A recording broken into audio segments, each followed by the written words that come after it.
ഈ വാർത്താ മണിക്കൂറിലെ പ്രധാന റിപ്പോർട്ടുകളുമായി വാർത്താമഴ ആരംഭിക്കുന്നു. ഞാൻ എസ് വിജയകുമാർ. പാറശാല ഷരോൺ വധക്കേസിൽ ഗ്രീഷ്മയുടെ ശിക്ഷാവിധി തിങ്കളാഴ്ച. ശിക്ഷാവിധിയിൽ നെയ്യാറ്റിൻകര അഡീഷണൽ സെഷൻസ് കോടതിയിൽ വാദം പൂർത്തിയായി. പ്രതിക്ക് ചെകുത്താന്റെ ചിന്തയെന്നും വധശിക്ഷ തന്നെ നൽകണമെന്നും പ്രോസിക്യൂഷൻ ആവശ്യപ്പെട്ടു. തുടർ പഠനത്തിന് ആഗ്രഹമുണ്ടെന്നും ശിക്ഷയിൽ ഇളവ് നൽകണമെന്നും ഗ്രീഷ്മ കോടതിയോട് അഭ്യർത്ഥിച്ചു. വാദവുമായി ബന്ധപ്പെട്ട് special public prosecutor advocate VS Vineeth കുമാറിന്റെയും അന്വേഷണ ഉദ്യോഗസ്ഥൻ KJ ജോൺസന്റെയും പ്രതികരണത്തിലേക്ക് ആദ്യം നമ്മൾ കടക്കും. പ്രതിഭാഗത്തിൻ്റെ അവിടെ നിന്ന് റിഫർമേഷൻ ഉണ്ടാകാനുള്ളൊരു സാധ്യത, മാനസാന്തരം ഉണ്ടാകാനുള്ള സാധ്യതയുണ്ട്. പിന്നെ അത്രയധികം ഒരു ക്വാളിഫൈഡ് ആയിട്ടുള്ള ഒരു പെൺകുട്ടിയാണ്. അതുകൊണ്ട് എത്രയും വേഗം തന്നെ ഒരു മാനസാന്തരം ഉണ്ടാകത്തക്ക രീതിയിലുള്ള ശിക്ഷ മാത്രമേ വിധിക്കാവൂ എന്നാണ് പ്രതിഭാഗം വാദിച്ചത്.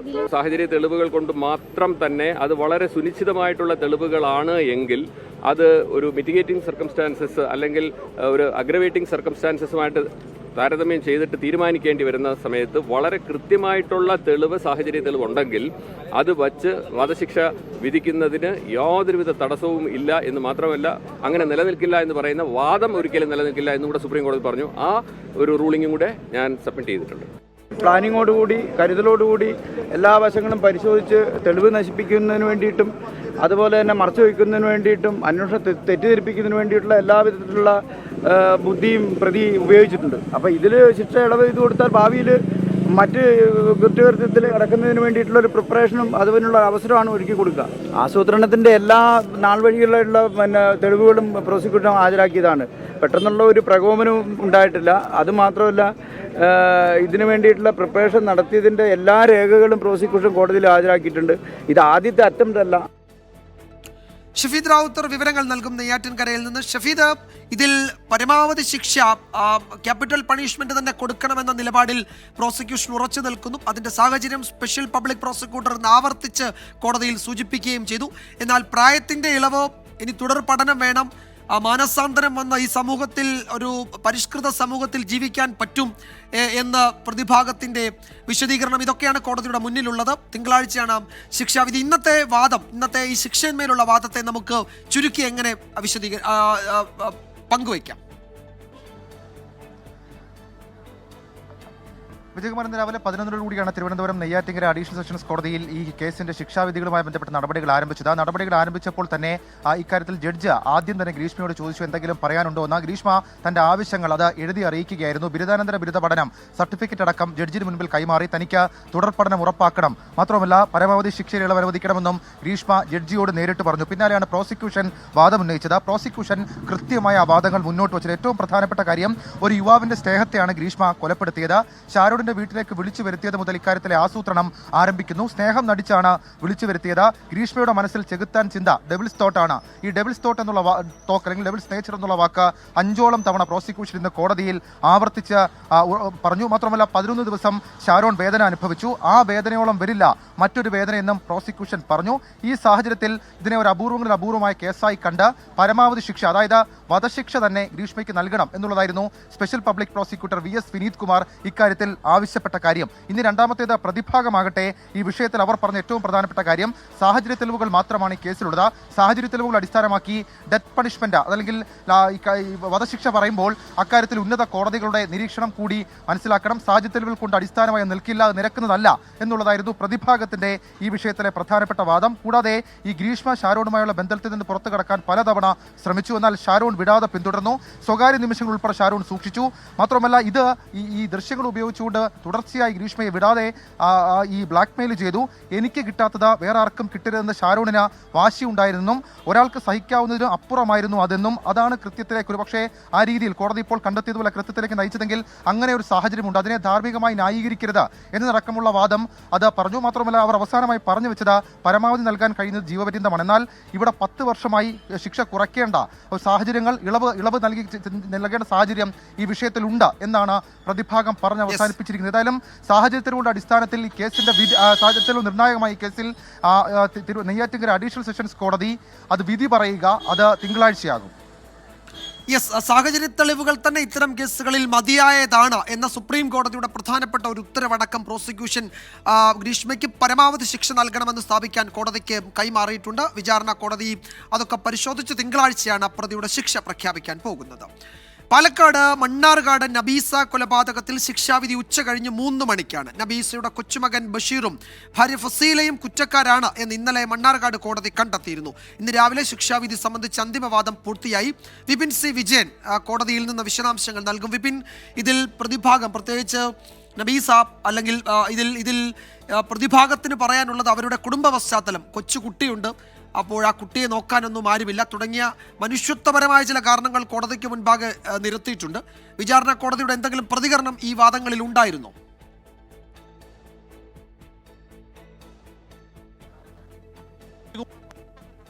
മുൻപ് മനസാക്ഷിയെ ഞെട്ടിച്ച നബീസ വധക്കേസിൽ ഇന്ന് 3 മണിക്ക് കോടതി വിധി പറയും. മണ്ണാർക്കാട് SC/ST പ്രത്യേക കോടതിയാണ് വിധി പറയുക. ശിക്ഷാവിധി ഇപ്പോൾ ഈ വാദങ്ങൾക്ക് ശേഷം ആരംഭിച്ചിട്ടുണ്ട്. ഇന്ന് രാവിലെയായിരുന്നു വാദം ആരംഭിച്ചത്. ഈ അന്തിമവാദത്തിൽ പ്രധാനമായും പ്രോസിക്യൂഷൻ പറഞ്ഞത് ഇതൊരു ക്രൂരമായിട്ടുള്ള കൊലപാതകമാണ്. ഒരു റംദാൻ കാലത്ത് ഈ രീതിയിലുള്ള കൊലപാതകം നാടിനെ തന്നെ നടുക്കിയതാണ്. അതുകൊണ്ട് തന്നെ പരമാവധി ശിക്ഷയായിട്ടുള്ള വധശിക്ഷ നൽകണമെന്നുള്ളതാണ് പ്രോസിക്യൂഷൻ പ്രധാനമായും വാദിച്ചത്. പ്രതിഭാഗത്തിന് പറയാൻ സ്വാഭാവികമായും ഈ ഒരു കുടുംബ പശ്ചാത്തലമായിരുന്നു. 12 വയസ്സുള്ള ഒരു മകനുണ്ട് എന്നുള്ളതാണ് ഫസീല പ്രധാനമായും പറഞ്ഞത്. ഒപ്പം തന്നെ പോലീസ് ക്രൂരമായി മർദ്ദിച്ചു, താൻ ആശുപത്രിയിലായിരുന്നു, അതൊക്കെ കണക്കാക്കണം, അത് എന്തെങ്കിലുമൊക്കെ കോടതിയുടെ ഭാഗത്ത് നിന്ന് ചെയ്യണം എന്നുള്ളതായിരുന്നു ഫസീല പറഞ്ഞത്. ഫസീലയ്ക്ക് വേണ്ടി ഹാജരായിട്ടുള്ള പ്രതിഭാഗം അഭിഭാഷകനും പറഞ്ഞത് പരമാവധി ശിക്ഷ കുറയ്ക്കണം എന്നുള്ള കാര്യമാണ്. ഇതുകൂടി കണക്കിലെടുത്തായിരിക്കും ഇന്നിപ്പോൾ 3 മണിക്ക് ശിക്ഷ വിധിക്കുക.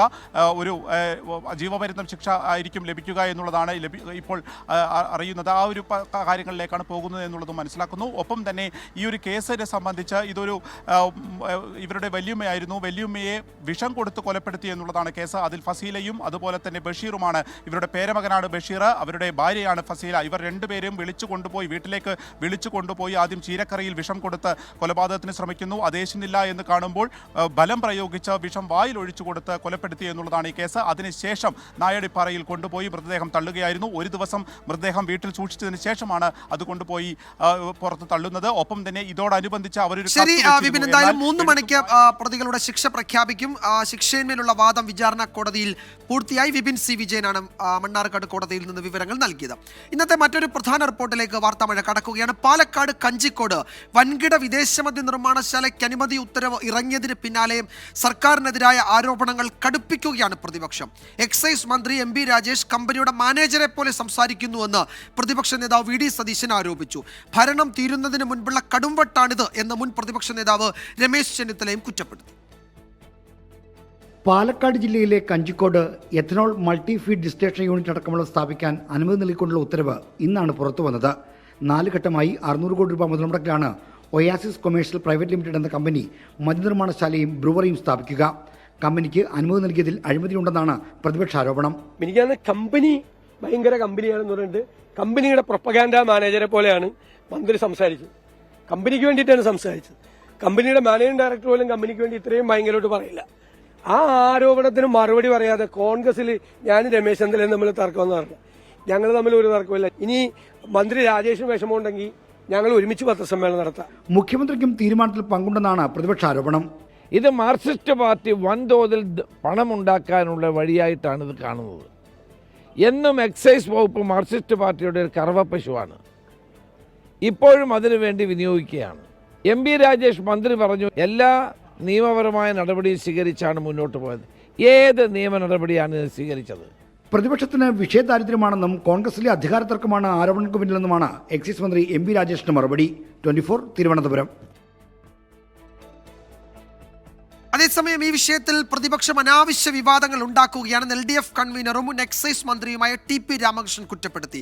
താൻ എക്സൈസ് മന്ത്രിയായിരുന്ന കാലത്തു തന്നെ ബ്രൂവറികൾ അനുവദിക്കുന്ന കാര്യത്തിൽ LDF നയപരമായ തീരുമാനമെടുത്തിരുന്നു. കോവിഡ് കാലമായതിനാലാണ് അന്ന് വിവാദം ഒഴിവാക്കാൻ ആ തീരുമാനത്തിൽ നിന്ന് പിന്നോട്ട് പോയത് എന്നും TP രാമകൃഷ്ണൻ വിശദീകരിച്ചു. എന്തെങ്കിലും ആരോപണത്തിൽ എന്തെങ്കിലും ഒരു കഴമ്പുണ്ടെങ്കിൽ അന്ന് തന്നെ അത് പരിശോധിക്കാനും നടപടി സ്വീകരിക്കാനും കഴിയുന്നതാണ്. ഉന്നയിച്ച ഒരാരോപണവും തെളിയിക്കാതെ ആവർത്തിച്ച് ആരോപണം ഉന്നയിക്കുക എന്നുള്ള രീതിയാണ് സ്വീകരിക്കുന്നത്. അത് പഴയ മുൻ പ്രതിപക്ഷ നേതാവും ഇപ്പോഴത്തെ പ്രതിപക്ഷ നേതാവും അത്തരം ആരോപണങ്ങൾ ആവർത്തിക്കുകയാണ് ചെയ്യുന്നത്. ഗവൺമെന്റിനെതിരായിട്ട് വളരെ ബോധപൂർവം കെട്ടിച്ചമയ്ക്കുന്ന ഒരു ആരോപണമാണിത്. അവരുദ്ദേശിക്കുന്നത് അവരുടെ ഭരണകാലത്ത് ചെയ്തതുപോലെയുള്ള കാര്യങ്ങളാണ് ഈ വ്യവസായത്തിൽ ഇടതുപക്ഷ ജനാധിപത്യ മുന്നണി ഗവൺമെന്റിന്റെ കാലത്ത് ചെയ്യുന്നത് എന്നാണ് അവർ ഉദ്ദേശിക്കുന്നത്, അവർ വ്യാഖ്യാനിക്കുന്നത് അങ്ങനെയാണ്. പാലക്കാട് കഞ്ചിക്കോട് വൻകിട വിദേശ മദ്യ നിർമ്മാണശാലയ്ക്ക് അനുമതി നൽകാൻ സർക്കാർ പരിഗണിച്ചത് എക്സൈസ് കമ്മീഷണറുടെ റിപ്പോർട്ട്. എന്നാൽ അനുമതിക്ക് മുൻപ് ടെൻഡർ വിളിക്കാൻ തയ്യാറാകാതിരുന്നത് എന്തുകൊണ്ട് എന്ന ചോദ്യം ശക്തമാണ്. കേസിൽപ്പെട്ട കമ്പനിയുടെ പശ്ചാത്തലം നോക്കാതിരുന്നത് എന്തുകൊണ്ടാണ് തുടങ്ങിയ നിർണായക ചോദ്യങ്ങളാണ് സർക്കാരിന് നേരെ ഇപ്പോൾ ഉയരുന്നത്. മദ്യനിർമ്മാണശാലയും ബോട്ടിലിംഗ് പ്ലാന്റും ബ്രൂവറിയും സ്ഥാപിക്കാൻ താൽപ്പര്യം പ്രകടിപ്പിച്ചുകൊണ്ട് ഏതാണ്ട് 2 കൊല്ലം മുമ്പാണ് ഒയാസിസ് കൊമേഴ്ഷ്യൽ പ്രൈവറ്റ് ലിമിറ്റഡ് എന്ന കമ്പനി എക്സൈസ് വകുപ്പിനെ സമീപിക്കുന്നത്.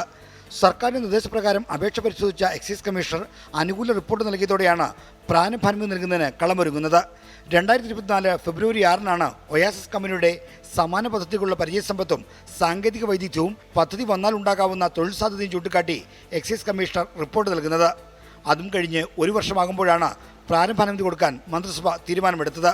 ഇതാണ് സർക്കാരിന് നേരെ ചോദ്യങ്ങൾ ഉയരാൻ കാരണം. അടിയന്തര സ്വഭാവത്തിൽ കൈകാര്യം ചെയ്ത വിഷയമല്ലെന്നിരിക്കെ എന്തുകൊണ്ട് പദ്ധതിക്ക് ടെൻഡർ വിളിച്ചില്ല? കേസിൽപ്പെട്ട കമ്പനിയെ എങ്ങനെയാണ് പരിഗണിച്ചത്? പാരിസ്ഥിതിക പ്രശ്നങ്ങൾ കണക്കിലെടുത്തുകൊണ്ടാണോ അനുമതി നൽകിയത്? ഇതൊക്കെയാണ് സർക്കാരിന് നേരെ ഉയർന്ന ചോദ്യങ്ങൾ. കൊക്കക്കോള കമ്പനിയെ പൂട്ടിക്കാൻ സമരം ചെയ്ത മുന്നണിയാണ് അതേ മേഖലയിൽ ജല ഉപയോഗം കൂടുതൽ ഉള്ള പദ്ധതിയുമായി വരുന്നത് എന്നതും ശ്രദ്ധേയമാണ്. പ്ലാച്ചിമടയിലെ കൊക്കക്കോള യൂണിറ്റിനെതിരെ ശക്തമായിട്ടുള്ള സമരം നയിച്ചവരുടെ ആ ഒരു നേതാവാണ് CMP വീരേന്ദ്രകുമാർ. അദ്ദേഹത്തിൻ്റെ മകൻ കൂടിയായ ശ്രേയംസ് കുമാറിനോട് ഞങ്ങൾക്ക് ചോദിക്കാനുള്ളത്, ഈ ബ്രൂവറി യൂണിറ്റ് സ്ഥാപിക്കുന്നതിനെ നിങ്ങൾ അനുകൂലിക്കുന്നുണ്ടോ? അതുപോലെ കൃഷ്ണൻകുട്ടി, ഇത് പ്ലാച്ചിമടയിലെ കൊക്കക്കോള കമ്പനിക്കെതിരെ സമരം നയിച്ച ആളാണ്. ഇവരൊക്കെ അധികാരത്തിലുള്ളപ്പോഴാണ് ഇങ്ങനെ ഒരു കടുംവെട്ടിന് പിണറായി സർക്കാർ ശ്രമിക്കുന്നത്. ഇതിനെ ഞങ്ങൾ അംഗീകരിക്കില്ല. സർക്കാർ അവസാന വർഷത്തേക്ക് കടക്കുമ്പോൾ എടുത്ത തീരുമാനത്തിൽ സുതാര്യതയില്ലെന്ന ആക്ഷേപം ശക്തമാണ്. ഈ ആരോപണങ്ങൾ നിയമസഭാ സമ്മേളനത്തെ പ്രക്ഷുബ്ധമാക്കാനാണ് സാധ്യത. പാർലമെന്ററി കാര്യമന്ത്രി കൂടിയായ എക്സൈസ് മന്ത്രി MP രാജേഷാണ് ആരോപണങ്ങളെ പ്രതിരോധിക്കേണ്ടത്. 24 തിരുവനന്തപുരം. പാലക്കാട് അട്ടപ്പാടി ഇടവാണിയിലെ ജനവാസ മേഖലയിൽ കരടി ഇറങ്ങി എന്നൊരു വിവരം ഇപ്പോൾ വരുന്നുണ്ട്. പ്രദേശവാസികളെ കരടി ആക്രമിച്ചിട്ടില്ല. കഴിഞ്ഞ 2 വർഷമായി ഈ പ്രദേശത്ത് കരടിയുടെ സാന്നിധ്യമുണ്ട് എന്ന് നാട്ടുകാർ പറയുന്നു. അതിന്റെ ദൃശ്യങ്ങളാണ് പ്രിയപ്പെട്ട പ്രേക്ഷകർ കാണുന്നത്. ഇതുവരെ നാട്ടുകാരെ കരടി ആക്രമിച്ചിട്ടില്ല, പക്ഷേ ഇതവിടെ ഭീതി പരത്തുന്നുണ്ട്. നിഖിൽ പ്രമേഷ് വിവരങ്ങൾ നൽകും പാലക്കാട്ട് നിന്ന്. നിഖിൽ, കഴിഞ്ഞ 2 വർഷമായി ഈ മേഖലയിൽ കരടിയുടെ സാന്നിധ്യമുണ്ട്. ഈ അപകടമുണ്ടാക്കുന്ന, ആക്രമിക്കുന്ന ഒരു വന്യമൃഗം കൂടിയാണിത്. ആ മേഖലയിലെ ജനങ്ങൾക്ക് അതിൽ സ്വാഭാവികമായും ആശങ്കയും ഭീതിയും ഉണ്ടാകും. വനം വകുപ്പ് എന്തെങ്കിലും നടപടി സ്വീകരിക്കുമോ, സ്വീകരിച്ചിട്ടുണ്ടോ? വിജയകുമാർ, ആനയുടെ ആശങ്കയായിരുന്നു ഈ അട്ടപ്പാടി മേഖലയിൽ വളരെ സജീവമായി കഴിഞ്ഞ കുറച്ച് നാളുകളായി ഉണ്ടായിരുന്നതെങ്കിൽ അതിനൊപ്പം തന്നെ ഇപ്പോൾ ഈ കരടിയുടെ സാന്നിധ്യം ഇത് 2 വർഷത്തോളമായി ഈ മേഖലയിൽ ഉണ്ടെങ്കിലും ജനവാസ മേഖലയിലേക്ക് അങ്ങനെ ഇറങ്ങാറില്ല. നമുക്കിപ്പോൾ ലഭ്യമായിട്ടുള്ള ദൃശ്യങ്ങൾ തന്നെ ഒരു വീടിനോട്, ഇടവാണി ഊരിലെ ഒരു വീടിനോട് ചേർന്ന് ഈ കരടി ചേർന്നിരിക്കുന്ന കാഴ്ചകൾ കൂടി നമുക്ക് കാണാൻ കഴിയുന്നുണ്ട്. ഇതോടുകൂടിയാണ് പ്രദേശവാസികൾക്ക് ഒരു ആശങ്ക രൂപപ്പെടുന്നത്. സാധാരണഗതിയിൽ ഇത് വീടുകൾക്ക് സമീപത്തെത്തി, പ്രത്യേകിച്ച് ആളില്ലാത്ത വീടിന് സമീപത്തടക്കം എത്തി വീടുകളിൽ നിന്ന് അരിയും സാധനങ്ങളും ഒക്കെ തിന്നുന്നതാണ് ഇതിന്റെ ഒരു പ്രകൃതി. കഴിഞ്ഞ ഏതാനും നാളുകളായി ഇത് സമാനമായ രീതിയിൽ ഇത് തുടർന്നു പോരുന്നുണ്ട്. എന്നാൽ ഇപ്പോൾ ഈ ജനവാസ മേഖലയിലേക്ക് കൂടുതൽ വീടുകൾക്ക് അരികിലേക്കൊക്കെ എത്താൻ തുടങ്ങിയതോടുകൂടിയാണ് പ്രദേശവാസികൾക്ക് ഒരു ആശങ്ക രൂപപ്പെടുന്ന ഒരു സാഹചര്യം ഉണ്ടായത്. ഇതുവരെ ഇവിടെയുള്ള ആളുകളൊന്നും തന്നെ ഇത് ആക്രമിച്ചിട്ടില്ല എന്നുള്ളതാണ് പ്രദേശവാസികൾ പറയുന്നത്. ഇടവാണി ഊരിൽ ഇന്നലെ വൈകിട്ട് 4:30 ഈ കരടി എത്തിച്ചേരുകയും പിന്നീട് അവിടെ തന്നെ ജനവാസ മേഖലയിൽ തന്നെ തുടരുകയും ചെയ്യുന്ന ഒരു സാഹചര്യം കൂടി ഇപ്പോൾ തുടരുന്നുണ്ട്. വനംവകുപ്പ് ഉദ്യോഗസ്ഥരെ ഇതിനോടകം തന്നെ ഈ ഊരിലുള്ള ആളുകൾ വിവരം അറിയിച്ചതിനെ തുടർന്ന് അവരിവിടേക്ക് എത്തിച്ചേരുകയും കരടിയെ ലൊക്കേറ്റ് ചെയ്യുകയും ചെയ്തിട്ടുണ്ട്. പക്ഷെ അതിനെ പിടികൂടുകയോ അല്ലെങ്കിൽ ഇവിടെ നിന്ന് നീക്കുകയോ ഒന്നും തന്നെ ചെയ്തിട്ടില്ല. എന്തായാലും ഇപ്പോൾ കൂടുതലായി ഇങ്ങനെ ജനവാസ മേഖലയിലേക്ക് ഇത് എത്തുന്നത് ഇവിടെയുള്ള ആളുകളിൽ ആശങ്ക ഉണർത്തുന്നുണ്ട്. ശരി, നിഖിൽ പ്രമേശാണ് വിവരങ്ങൾ നൽകിയത്. കരടിയുടെ സാന്നിധ്യം അവിടെ തുടരുന്നുണ്ട്, പക്ഷേ ജനവാസ മേഖലയിലേക്ക് അത് കൂടുതൽ എത്തുന്നുണ്ട്, അല്ലെങ്കിൽ അത് ഈ മണിക്കൂറുകളിൽ ജനവാസ മേഖലയിലേക്ക് കൂടുതൽ എത്തുന്നു എന്ന ആശങ്ക നാട്ടുകാർ പങ്കുവയ്ക്കുന്നുണ്ട്. വനം വകുപ്പ് തുടർ നടപടി സ്വീകരിക്കുമെന്ന് കരുതാം. മറ്റൊരു പ്രധാന റിപ്പോർട്ടിലേക്ക്. എറണാകുളം ചേന്ദമംഗലം കൂട്ടക്കൊലപാതക കേസിൽ കുറ്റപത്രം ഉടൻ നൽകുമെന്ന് എറണാകുളം റൂറൽ SP വൈഭവ് സക്സേന. പ്രതി ഋതു ജയന് വേണ്ടി പോലീസ് കസ്റ്റഡി അപേക്ഷ സമർപ്പിച്ചു. ആശുപത്രിയിലുള്ള ജിതിന് ചികിത്സാ സഹായം ഉറപ്പാക്കാനുള്ള നടപടി സ്വീകരിക്കുമെന്ന് പ്രതിപക്ഷ നേതാവ് VD സതീശൻ പറഞ്ഞു. 37 ദിവസം കൊണ്ടാണ് ആലുവയിലെ 4 വയസ്സുകാരിയുടെ കൊലപാതകത്തിൽ പോലീസ് കുറ്റപത്രം സമർപ്പിച്ചത്. സമാന വേഗതയിൽ അന്വേഷണം പൂർത്തിയാക്കി ചേന്ദമംഗലം കൂട്ടക്കൊലപാതക കേസിലെ പ്രതിക്കെതിരെ കുറ്റപത്രം സമർപ്പിക്കാനാണ് പോലീസ് നീക്കം. ഇതിനകം നിർണായക തെളിവുകൾ ലഭിച്ചിട്ടുണ്ട്. ഒരു സ്പെഷ്യൽ ടീം രൂപീകരിച്ചു. ഈ സ്പെഷ്യൽ ടീമിൽ 3 DYSPമാരെ ഓഫീസറുണ്ട്. പിന്നെ ടോട്ടൽ 17 പേരുണ്ട്. എല്ലാ സയന്റിഫിക് എക്സ്പേർട്സ്, സൈബർ എക്സ്പേർട്സ് എല്ലാവരും ഉണ്ട്. എല്ലാ ആംഗിൾസ് വിശദമായി അന്വേഷിക്കും. ഉടൻ തന്നെ ചാർജ് ഷീറ്റ് സബ്മിറ്റ് ചെയ്യും. ഉടൻ തന്നെ നമ്മൾ മാക്സിമം ശിക്ഷ ഉണ്ടാക്കാൻ വേണ്ടി നമ്മൾ എല്ലാ എഫേർട്സ് എടുക്കും. ഗുരുതരമായി പരിക്കേറ്റ ആശുപത്രിയിൽ തുടരുന്ന ജിതിൻ മരുന്നുകളോട് പ്രതികരിക്കുന്നുണ്ട്. തുടർ ചികിത്സയ്ക്ക് ഇനിയും പണം വേണം. കുടുംബത്തിന് സഹായം ഉറപ്പാക്കാൻ മുഖ്യമന്ത്രിയുമായി സംസാരിക്കുമെന്ന് പ്രതിപക്ഷ നേതാവ് വി.ഡി. സതീശൻ. കുട്ടികളുടെ കാര്യത്തിൽ നമുക്കിപ്പോൾ ഗവൺമെന്റുമായിട്ട് സംസാരിക്കും. തിങ്കളാഴ്ച മുഖ്യമന്ത്രിയായിട്ട് സംസാരിക്കും. എന്നിട്ട് ഗവൺമെന്റിൽ നിന്നുള്ള സഹായം പരമാവധി വാങ്ങിച്ചു കൊടുക്കാൻ ശ്രമിക്കും. അല്ലാതെ കുട്ടികളെ പൂർണ്ണമായി നമ്മൾ സംരക്ഷിക്കും. പ്രതി ഋതുജയനെ കസ്റ്റഡിയിൽ ലഭിക്കാനായി പോലീസ് നൽകിയ അപേക്ഷ തിങ്കളാഴ്ച പരിഗണിക്കും. ഇതിനുശേഷം സംഭവസ്ഥലത്തെത്തിച്ച് തെളിവെടുപ്പ് നടത്തും. ഏറെ നാളായി നിലനിന്നിരുന്ന അയൽത്തർക്കം കൂട്ടക്കൊലപാതകത്തിൽ കലാശിച്ചുവെന്നാണ് പോലീസ് വിലയിരുത്തൽ. കൊടുംകുറ്റവാളിക്ക് പരമാവധി ശിക്ഷ ഉറപ്പാക്കാൻ പഴുതടച്ചുള്ള കുറ്റപത്രം പോലീസ് സമർപ്പിക്കും. കൊല്ലപ്പെട്ടവരുടെ കുടുംബത്തെ ചേർത്തുപിടിക്കാൻ സംസ്ഥാന സർക്കാരും തയ്യാറാകണം. കൊച്ചിയിൽ നിന്ന് വിഷ്ണു സുരേഷ്, 24. ഷാരോൺ കേസിലെ ശിക്ഷാവിധിയിൽ വാദം പൂർത്തിയായതിന് പിന്നാലെ കൊല്ലപ്പെട്ട ഷാരോണിന്റെ മാതാപിതാക്കളും സഹോദരനും 24-നൊപ്പം ചേരുകയാണ്. സലീം മാലിക് വീട്ടിലുണ്ട് വിശദാംശങ്ങളുമായി. സലീം, എന്താണ് കോടതിയിലെ വാദം? അത് പൂർത്തിയായ ശേഷം ശിക്ഷയിന്മേലുള്ള വാദവും പൂർത്തിയായി കഴിഞ്ഞിരിക്കുന്നു. തിങ്കളാഴ്ച അതിന് എന്ത് ശിക്ഷ ലഭിക്കും എന്നുള്ളതിൽ കോടതി വിധി പ്രഖ്യാപിക്കാനിരിക്കുകയാണ്. ഇന്ന് നടപടികൾക്ക് ശേഷം വീട്ടിലേക്ക് ഷാരോണിന്റെ കുടുംബം തിരിച്ചെത്തിയിട്ടുണ്ട്. വലിയ വാദപ്രതിവാദങ്ങളായിരുന്നു ഇന്ന് നടന്നത്. പ്രോസിക്യൂഷൻ വലിയ വാദങ്ങൾ നിരത്തി വധശിക്ഷ തന്നെ വേണം എന്നുള്ള വാദത്തിൽ ഉറച്ചു നിന്നു. പ്രതിഭാഗമാകട്ടെ അതിനെ എതിർക്കുകയും ചെയ്യുന്നൊരു സാഹചര്യമുണ്ടായി. ഈ വാദങ്ങൾക്കൊക്കെ ശേഷം എന്താണ് ഇപ്പോഴുള്ളൊരു പ്രതീക്ഷ? തീർച്ചയായിട്ടും ഞങ്ങളുടെ പ്രതീക്ഷ പോലെ തന്നെയായിരുന്നു പ്രോസിക്യൂട്ടറിൻ്റെ വാദവും. അപ്പോൾ ഞങ്ങളൊരു പ്രതീക്ഷിച്ചതുപോലെ തന്നെയായിരുന്നു. വധശിക്ഷ വേണമെന്ന് തന്നെയാണ് സാറും വാദിച്ചത്. അപ്പോൾ അതിനു വേണ്ടിയുള്ള എല്ലാ പോയിൻറ്റ്സും പ്രോസിക്യൂട്ടർ അവിടെ പറഞ്ഞിട്ടുണ്ടായിരുന്നു. ഞാനും കേട്ടിരുന്നു വാദം. അപ്പോൾ അത് എല്ലാം കൺസിഡർ ചെയ്തിട്ട് നമുക്ക് നീതിപൂർവമായിട്ടുള്ളൊരു നീതി കിട്ടും എന്ന് തന്നെയാണ് ഞങ്ങളുടെ ഒരു വിശ്വാസം. അത് കോടതിയിൽ, ബഹുമാനപ്പെട്ട കോടതിയിൽ പൂർണ്ണമായിട്ടുള്ള വിശ്വാസമുണ്ട്. കിട്ടുമെന്ന് തന്നെയാണ് ഞങ്ങളുടെ പ്രതീക്ഷ. അപ്പോൾ പ്രതിഭാഗത്തിൻ്റെ വാദവും കേട്ടിരുന്നല്ലോ, അത് ഒരുപക്ഷെ ഈ വധശിക്ഷ ഒഴിവാക്കാൻ വേണ്ടിയാകും. പ്രതിഭാഗവും വലിയ നിലയിലുള്ള വാദങ്ങൾ നിരത്തുകയും ചെയ്തു. അപ്പോൾ ആ സാഹചര്യത്തിൽ വധശിക്ഷ അതല്ലെങ്കിൽ നിങ്ങൾ ഉദ്ദേശിക്കുന്ന പോലുള്ള പരമാവധി ശിക്ഷയിലേക്ക് എത്തില്ല എന്നുള്ളൊരാശങ്കയുണ്ടോ? ഇല്ല, അങ്ങനെ ഒരു ആശങ്കയില്ല. കാരണം ഓരോ പോയിൻറ്റ്സും വ്യക്തമാക്കിയാണ് ഞങ്ങൾ പ്രോസിക്യൂട്ടർ വാദിച്ചത്. അപ്പോൾ അത് വച്ചിട്ട് ഇനി ആർക്കും ഇങ്ങനെ ഒരു ഇതുണ്ടാവാൻ പാടില്ല. എല്ലാം കൺസിഡർ ചെയ്തിട്ട് ബഹുമാനപ്പെട്ട കോടതി ഒരു നീതിപൂർവമായിട്ടുള്ളൊരു വിധി തന്നെ വരും എന്നാണ് ഞങ്ങളുടെ ഒരു വിശ്വാസം. ഇപ്പോൾ തിങ്കളാഴ്ച വിധി കേൾക്കാൻ ഈ കുടുംബം മുഴുവൻ ഇന്ന് പോയതുപോലെ മുഴുവൻ പേരും പോകും? പോകും. അച്ഛാ, എന്താണ് ഇപ്പോൾ തിങ്കളാഴ്ചത്തേക്കുള്ളൊരു പ്രതീക്ഷ? ശിക്ഷ ഉണ്ടാവും.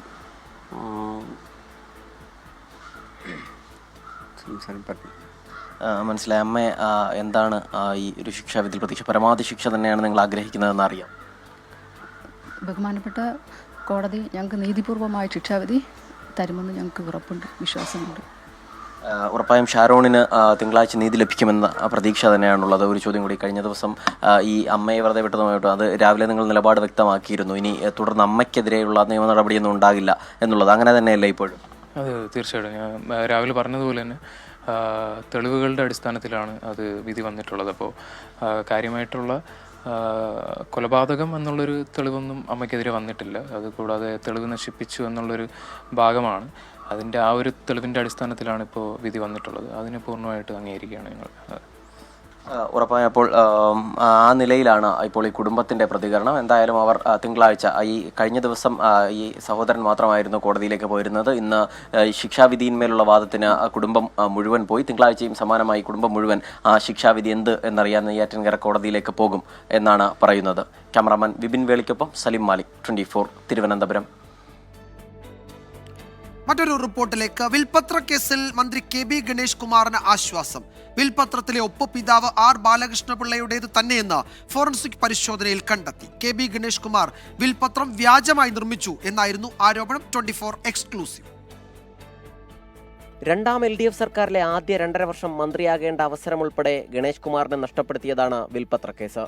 പിതാവിന്റെ സ്വത്ത് തട്ടിയെടുക്കാൻ വ്യാജമായി ഗണേഷ് കുമാർ ഒപ്പ് നിർമ്മിച്ചു എന്നതായിരുന്നു സഹോദരി ഉഷാ മോഹൻദാസിന്റെ പരാതി. തിരുവനന്തപുരം ഫോറൻസിക് ലാബിലെ പരിശോധനയ്ക്ക് ശേഷമാണ് ഒപ്പ് ആർ ബാലകൃഷ്ണപിള്ളയുടേത് തന്നെയെന്ന് കണ്ടെത്തിയത്. കൊട്ടാരക്കര മുനിസിഫ് കോടതിയുടെ നിർദ്ദേശപ്രകാരമായിരുന്നു ഫോറൻസിക് പരിശോധന. വിൽപത്രത്തിലെ ഒപ്പും കഴിഞ്ഞ നിയമസഭാ തെരഞ്ഞെടുപ്പിൽ വോട്ട് രേഖപ്പെടുത്തിയ കൗണ്ടർ ഫോയിലിലെ ഒപ്പും ഫോറൻസിക് വിഭാഗം പരിശോധിച്ചു. ഇതിൽ നിന്നാണ് ഒപ്പുകൾ ഒന്നു തന്നെയെന്ന് കണ്ടെത്തിയത്. വൈകിയെങ്കിലും സത്യം തെളിഞ്ഞതിൽ സന്തോഷമെന്ന് ഗണേഷ് കുമാർ 24-നോട് പറഞ്ഞു. ഒത്തിരി സന്തോഷമുണ്ട്, സത്യം തെളിഞ്ഞാൽ ഒത്തിരി സന്തോഷമുണ്ട്. ഞാനൊരു സത്യവിശ്വാസിയാണ്. അപ്പോൾ എനിക്ക് വിശ്വാസം, ദൈവത്തിൽ വിശ്വാസമുണ്ട്. ഞാൻ ആരാണെന്ന് എന്നെ അടുത്തറിയുന്നവർക്കറിയാം. അപ്പോൾ അതുകൊണ്ട് തീർച്ചയായിട്ടും ഇതൊരു സന്തോഷമുള്ള കാര്യമാണ്. നീതി ലഭിക്കും. സത്യം ആദ്യം മറഞ്ഞിരിക്കും, പിന്നെ അത് പുറത്തു വരും. നിലവിൽ ഫോറൻസിക് റിപ്പോർട്ട് കൊട്ടാരക്കര മുൻസിഫ് കോടതിയിലെത്തി. കോടതി നടപടികൾ തുടരും.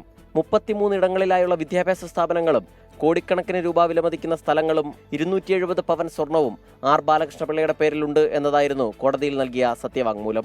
24 തിരുവനന്തപുരം. അവിശ്വാസ പ്രമേയം ചർച്ചയ്ക്കെടുക്കാനിരിക്കെ എറണാകുളം കൂത്താട്ടുകുളം നഗരസഭയിൽ നാടകീയ രംഗങ്ങൾ.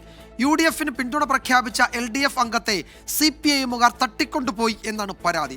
സംഭവത്തിന് പിന്നാലെ വലിയ പ്രതിഷേധവും സംഘർഷത്തിനുമാണ് നഗരസഭ വേദിയായത്. നഗരസഭാ ചെയർപേഴ്സൺ, വൈസ് ചെയർമാൻ എന്നിവർക്കെതിരെ UDFലെ 11 കൗൺസിലർമാർ ചേർന്ന് നൽകിയ അവിശ്വാസ പ്രമേയത്തിന്മേലുള്ള ചർച്ചയാണ് ഇന്ന് നടക്കേണ്ടിയിരുന്നത്. LDF അംഗം കലാരാജുവും അവിശ്വാസത്തിന് പിന്തുണ നൽകുമെന്ന് അറിയിച്ചിരുന്നു. കൗൺസിൽ യോഗം ആരംഭിക്കാനിരിക്കെയാണ് കലാരാജുവിനെ CPIM പ്രവർത്തകർ കടത്തിക്കൊണ്ടു പോയതെന്നാണ് UDF ആരോപണം. പിന്നാലെ LDF UDF പ്രവർത്തകർ ഏറ്റുമുട്ടി.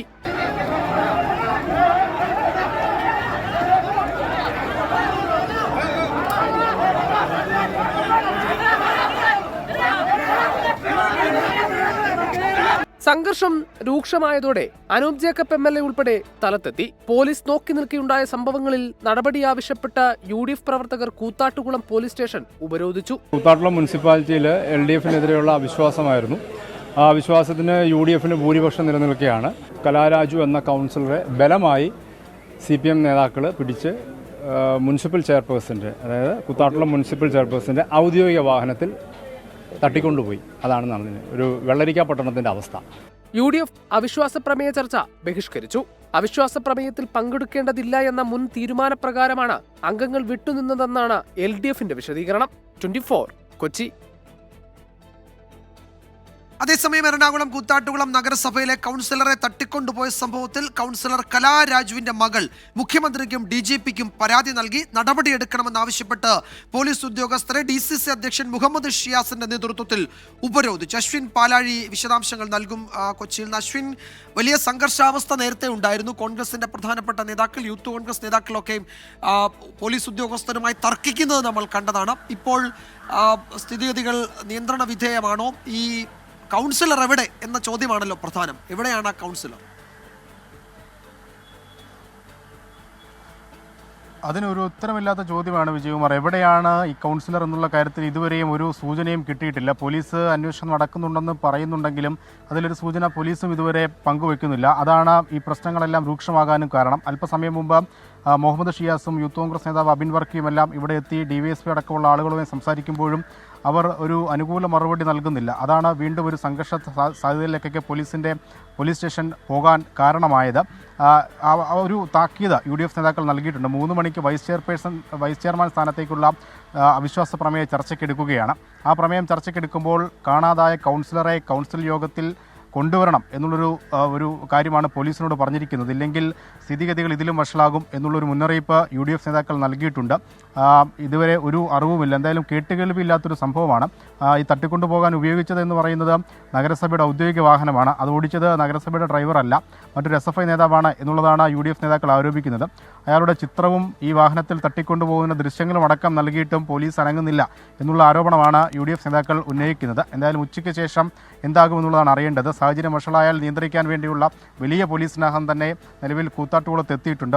സമീപ സ്റ്റേഷനിൽ നിന്നടക്കം നിരവധി പോലീസ് ഉദ്യോഗസ്ഥരെയാണ് ഈ ഒരു സംഘർഷ സാധ്യത ഒഴിവാക്കാനും സാഹചര്യങ്ങൾ നിയന്ത്രിക്കാനും വേണ്ടി ഇവിടേക്ക് എത്തിയിരിക്കുന്നത്. എന്തായാലും പോലീസിന്റെ നിഷ്ക്രിയത്വത്തിൽ UDF വലിയ പ്രതിഷേധത്തിലാണ്. ഹൈക്കോടതിയുടെ ഒരു പ്രൊട്ടക്ഷൻ UDFന്റെ കൗൺസിലർമാർക്ക് നൽകിയിരുന്നു. ആ പ്രൊട്ടക്ഷനും ഭേദിച്ചുകൊണ്ടാണ് ഇവരെ തട്ടിക്കൊണ്ടു പോകുന്നത് എന്നാണ് ആരോപണം. അതിന് എതിരെ ഹൈക്കോടതിയെ സമീപിക്കാൻ കൂടി UDF നേതാക്കൾ ഒരുങ്ങിയിട്ടുണ്ട്.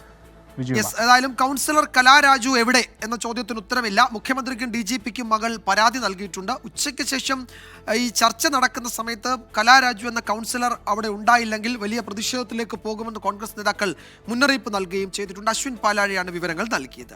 Wayanad DCC treasurer NM Vijayan ആത്മഹത്യ ചെയ്തതുമായി ബന്ധപ്പെട്ട കേസിൽ കോൺഗ്രസ് നേതാക്കളുടെ മുൻകൂർ ജാമ്യാപേക്ഷയിൽ വിധി ഉച്ച കഴിഞ്ഞ് 4 മണിക്ക്. MLA IC ബാലകൃഷ്ണൻ, DCC അധ്യക്ഷൻ ND അപ്പച്ചൻ, KK ഗോപിനാഥൻ എന്നിവരാണ് ജാമ്യം തേടി കൽപ്പറ്റയിലെ ജില്ലാ സെഷൻസ് കോടതിയെ സമീപിച്ചത്.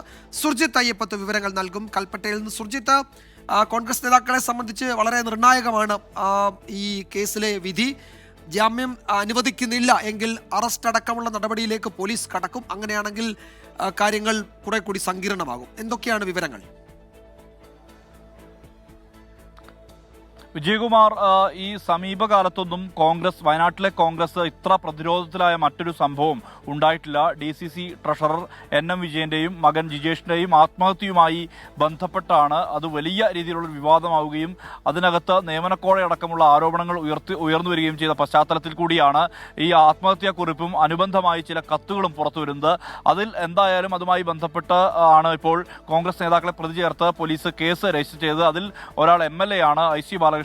അതോടൊപ്പം തന്നെ DCC പ്രസിഡന്റായിട്ടുള്ള ND അപ്പച്ചൻ, മുൻ കോൺഗ്രസ് നേതാവ് കൂടിയായിട്ടുള്ള KK ഗോപിനാഥൻ എന്നിവരെയാണ് പ്രതി ചേർത്തത്. എന്തായാലും ഇതുമായി ബന്ധപ്പെട്ട് മുൻകൂർ ജാമ്യാപേക്ഷയിൽ വാദപ്രതിവാദം കഴിഞ്ഞതാണ്. കഴിഞ്ഞ വ്യാഴാഴ്ചയാണ് അത് പൂർത്തിയായത്.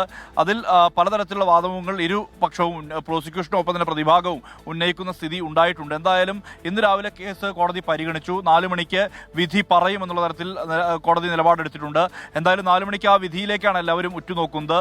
ഒരുപക്ഷെ വിധി അനുകൂലമായില്ലെങ്കിൽ സ്വാഭാവികമായും കോൺഗ്രസ് കൂടുതൽ പ്രതിരോധത്തിലേക്ക് പോകും. അങ്ങനെയെങ്കിൽ നാളെ ഞായറാഴ്ച അവധിയാണ്. ഒരുപക്ഷെ നേതാക്കളുടെ അറസ്റ്റ് അടക്കമുള്ള കാര്യങ്ങളിലേക്ക് പോകുമോ എന്നുള്ള കാര്യത്തിൽ കോൺഗ്രസ് നേതൃത്വത്തിനകത്ത് വലിയ രീതിയിൽ ചർച്ചകൾ നടക്കുന്നുണ്ട്. തിങ്കളാഴ്ചയാണ് പിന്നെ ഹൈക്കോടതിയിലേക്ക് മുൻകൂർ ജാമ്യാപേക്ഷയ്ക്ക് ബന്ധപ്പെട്ട് പോകാൻ കഴിയുകയുള്ളൂ. അതേസമയം കോടതി വിധി അനുകൂലമാണെങ്കിൽ സ്വാഭാവികമായും മുൻകൂർ ജാമ്യാപേക്ഷയ്ക്ക് അനുകൂലമായ നിലപാട് കോടതി എടുത്താൽ സ്വാഭാവികമായും അത് കോൺഗ്രസിന് വലിയ രീതിയിലൊരു ആശ്വാസം കിട്ടുന്ന വിധത്തിലാവും ഉണ്ടാവുക. എന്തായാലും CPIM അടക്കം വലിയ രീതിയിലുള്ള രാഷ്ട്രീയ പ്രചാരണമായി ഈ വിഷയം ആയുധമാക്കി എടുത്തിരിക്കുകയാണ്. അതിന്റെ പ്രധാനപ്പെട്ട കാരണം ഈ വിഷയത്തിൽ കോൺഗ്രസ് നേതാക്കൾക്ക് പങ്കുണ്ട് എന്ന ആരോപണം ഉയർത്തിക്കൊണ്ട് സംസ്ഥാന സെക്രട്ടറി ഗോവിന്ദൻ മാസ്റ്റർ അടക്കം ഇവിടെ എത്തി പ്രതിഷേധ പരിപാടിക്ക് നേതൃത്വം നൽകുന്ന വിധത്തിലേക്ക് ആ തരത്തിലേക്ക് CPIM ആ വിഷയത്തെ മാറ്റിയിട്ടുണ്ട്. എന്തായാലും കോടതി വിധിയെ എല്ലാവരും ഉറ്റുനോക്കുന്നു. അത് കോൺഗ്രസ് നേതാക്കൾക്ക് അനുകൂലമാകുമോ പ്രതികൂലമാകുമോ എന്നുള്ളത് ഇന്ന് വൈകിട്ട് 4 മണിക്ക് അറിയാം. ശരിയാണ് സുർജിത്ത്, അത് വയനാട്ടിലെ കോൺഗ്രസിനെ മാത്രമല്ല സംസ്ഥാന കോൺഗ്രസിനെ കൂടി ബാധിക്കുന്ന കേസാണിത്. ഇതിൽ ഒരു MLA ഉണ്ട്, DCC പ്രസിഡന്റ് ഉണ്ട്, DCCയുടെ മുൻ ഭാരവാഹിയുണ്ട്. അപ്പോൾ അവരൊക്കെ ഉൾപ്പെട്ട ഒരു കേസിൽ ഇനിയിപ്പോൾ ആന്റിസിപ്പേറ്ററി ബെയിൽ കോടതി നൽകുന്നില്ലെങ്കിൽ അതൊക്കെ അറസ്റ്റിലേക്ക് പോകും. അത് വയനാട്ടിൽ മാത്രമല്ല സംസ്ഥാനത്താകെ കോൺഗ്രസിനെ പ്രതിരോധത്തിലാക്കുകയും ചെയ്യും. ഇപ്പോൾ ആ വിധി ഉറ്റുനോക്കുകയാണ് രാഷ്ട്രീയ കേന്ദ്രങ്ങളാകെ. സുർജിത്ത് അയ്യപ്പത്താണ് വിവരങ്ങൾ നൽകിയത്. ഗോവ ഗവർണർ അഡ്വക്കേറ്റ് PS ശ്രീധരൻപിള്ളയുടെ എഴുത്തിന്റെ സുവർണ ജയന്തി ആഘോഷത്തിന് തുടക്കം. ശ്രീധരൻപിള്ള രചിച്ച 2 പുസ്തകങ്ങളുടെ പ്രകാശനം കോഴിക്കോട്ട് നടന്നു. വൈകിട്ട് സമ്മേളനം ഗവർണർ രാജേന്ദ്ര വിശ്വനാഥ് അർലേക്കർ ഉദ്ഘാടനം ചെയ്യും. ഗോവ ഗവർണർ അഡ്വക്കേറ്റ് PS ശ്രീധരൻപിള്ളയുടെ 251 പുസ്തകമായ വൃക്ഷ ആയുർവേദവും 252 പുസ്തകമായ അൾട്ടിറ്റ്യൂഡ് ഓഫ് ദി ഓൾമൈറ്റിയുമാണ് ഇന്ന് പ്രകാശനം ചെയ്തത്. കോഴിക്കോട് കാലിക്കറ്റ് ടവറിൽ നടന്ന ചടങ്ങിൽ മേയർ ബീന ഫിലിപ്പ്, അമൃതാനന്ദമയി മിഷൻ കോഴിക്കോട് മഠാധിപതി സ്വാമി വിവേകാമൃതാനന്ദപുരി തുടങ്ങിയവർ പങ്കെടുത്തു. എഴുത്തിന്റെ വഴിയിലേക്ക് താൻ കടന്നു വന്നതിനെക്കുറിച്ച് ഗുഡ് മോർണിംഗ് വിത്ത് SKNൽ അഡ്വക്കേറ്റ് PS ശ്രീധരൻപിള്ള വാചാലനായി. 2004 കാലദാനം എന്ന് എൻ്റെ കവിതാ സമാരം ഇറങ്ങി. MT ആണ് അതിന് അവതാരിക എഴുതി. അതിൻ്റെ അകത്ത് അദ്ദേഹം ഒരു ഉത്തരവും പറഞ്ഞിട്ടുണ്ട്. തിരക്ക് പിടിച്ച അഭിഭാഷക ജീവിതത്തിനും രാഷ്ട്രീയ ജീവിതത്തിനും ഇടയിൽ എന്തുകൊണ്ട് ശ്രീധരൻപിള്ള എഴുതുന്നൊരു ക്വസ്റ്റ്യൻ മാർക്ക് ഇട്ടു അവതാരികയിൽ. എന്നിട്ട് പറഞ്ഞു, ഈ മുറിവേറ്റ സമൂഹത്തിനും പ്രകൃതിക്കും ഒരു താരാട്ട് പാടണമെന്ന ആഗ്രഹം കൊണ്ടെന്നാണ്. അപ്പോൾ ഈ ആഗ്രഹമാണ് എന്നെ നയിക്കുന്ന വികാരം. മന്ത്രിസഭാ തീരുമാനങ്ങൾ മാനിക്കാൻ ഗവർണർ തയ്യാറാകണമെന്ന ഗോവ ഗവർണറുടെ പ്രതികരണം ശ്രദ്ധേയമായി. ഗവർണർ ഒരു പൊതുജന സേവകൻ മാത്രമാണ്. സംസ്ഥാനത്തെ സംബന്ധിച്ചിടത്തോളം നമ്മുടെ ഭരണഘടന അനുസരിച്ച് 2 വകുപ്പുകൾ ഒഴിച്ച് ആർട്ടിക്കിൾ 355, 356 ഒഴിച്ച് ബാക്കി എല്ലാത്തിലും ക്യാബിനറ്റിൻ്റെ ഡിസിഷനാണ് കരണീയമായി സ്വീകരിക്കേണ്ടതായിട്ടുള്ളത്. അടിസ്ഥാനപരമായി തിരഞ്ഞെടുക്കപ്പെട്ടയാളാണ്, ജനങ്ങൾ തിരഞ്ഞെടുത്ത ജനങ്ങളുടെ മാൻഡേറ്റുള്ള ആളാണ് ചീഫ് മിനിസ്റ്റർ. വൈകിട്ട് നടക്കുന്ന സുവർണ ജയന്തി ആഘോഷ സമ്മേളനം ഗവർണർ രാജേന്ദ്ര വിശ്വനാഥ് അർലേക്കർ ഉദ്ഘാടനം ചെയ്യും. കാന്തപുരം AP അബൂബക്കർ മുസ്ലിയാർ, കൊളത്തൂർ അദ്വൈതാശ്രമം മഠാധിപതി സ്വാമി ചിദാനന്ദപുരി, ബസേലിയസ് മാർത്തോമ മാത്യൂസ് കാത്തോലിക്ക ബാവ തുടങ്ങിയവർ ചടങ്ങിന്റെ ഭാഗമാകും. 24 കോഴിക്കോട്. കൊൽക്കത്ത ആർജികർ മെഡിക്കൽ കോളേജ് ആശുപത്രിയിൽ PG ഡോക്ടറെ പീഡിപ്പിച്ചു കൊലപ്പെടുത്തിയ കേസിൽ വിധി 2:30 സിൽദ സെഷൻസ് കോടതി ജഡ്ജി അനിർബാൻ ദാസാണ് വിധി പറയുന്നത്. സിയൽദ കോടതി പരിസരത്ത് പോലീസിനെ വിന്യസിച്ചിട്ടുണ്ട്. ബൽറാം നെടുങ്ങാടി വിശദാംശങ്ങൾ നൽകും. ബൽറാം, ഒരുപക്ഷെ രാജ്യമാകെ ഉറ്റുനോക്കുന്ന ഒരു കേസ്, അതിലെ വിധിയാണ് അല്പസമയത്തിനകം വരാൻ പോകുന്നത്. എന്തൊക്കെ കരുതൽ നടപടികളിലേക്ക് പശ്ചിമ ബംഗാൾ സർക്കാർ കടന്നിട്ടുണ്ട്? കാരണം ഇതിന് മുന്നോടിയായി അവിടെ നടന്ന സമാനതകളില്ലാത്ത സംഘർഷങ്ങളൊക്കെ രാജ്യമാകെ ചർച്ച ചെയ്തതാണല്ലോ.